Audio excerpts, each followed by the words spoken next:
جب بیٹے بیویوں کے غلام بن جائیں اور ماں باپ دشمنی کی آگ میں جلنے لگے تو گھر جنت نہیں جہنم بن جاتا ہے۔ السلام علیکم میرے دوستو۔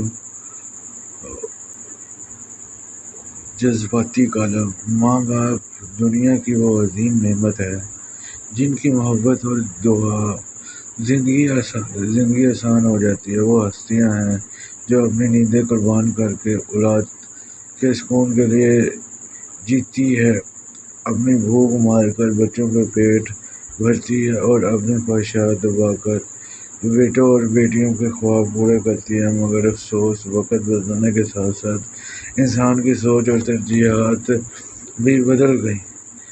آج بھی دیکھتے ہیں کہ جب بیٹے بڑے ہوتے ہیں تو وہ ماں باپ کے سہارے بننے کے بجائے اپنی بیویوں کے غلام بن جاتے ہیں۔ آنے والی بہویں اگر سمجھدار ہوں تو گھر جنت بن جاتا ہے، لیکن اگر وہ خود غرض اور ضدی ہوں تو وہی گھر جہنم کا منظر پیش کرنے لگتا ہے۔ بدقسمتی سے آج بہت سی بہویں ساس سسر کو دشمن سمجھ لیتی ہیں اور ان کے وجود کا بوجھ اور ان کی باتوں کو زہر جانتی ہیں۔ نتیجہ یہ ہوتا ہے کہ وہی بیٹے جو ماں کی گود میں جنت ڈھونڈا کرتے تھے، وہ بیٹے اپنی ماں کو غیروں کی طرح ٹریٹ کرنے لگتے ہیں۔ بزرگ ماں باپ اس کرب میں جیتے ہیں کہ جس سہارا دینے والی اولاد کے لیے انہوں نے اپنی جوانی کے حسین لمحے قربان کیے، وہ اولاد وقت آنے پر ان کا سہارا نہیں بنتی۔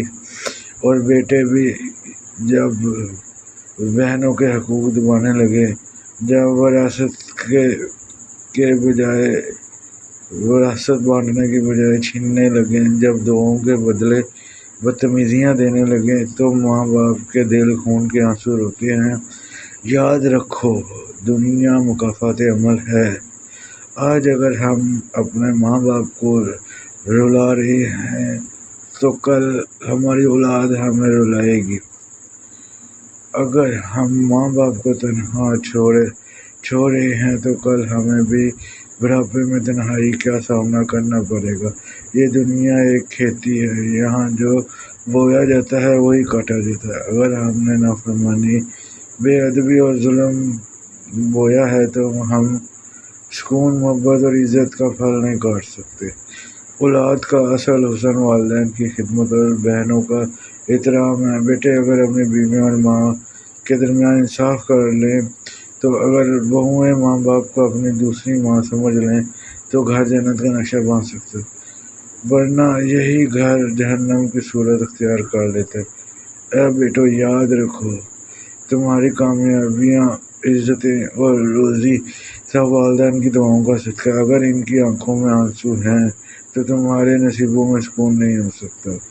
دنیا فانی ہے مگر آخرت باقی ہے۔ وہاں ماں باپ کے آنسو اور دعائیں ہی فیصلہ کریں گی کہ ہم جنت کے حقدار ہیں یا جہنم کے۔ اگر میرا آپ کو یہ کالم پسند آیا ہو تو میرے چینل لفظوں کی گونج کو سبسکرائب لازمی کریں، گھنٹی کے بٹن کو دبائیں اور کمنٹس میں بتائیں۔ السلام علیکم۔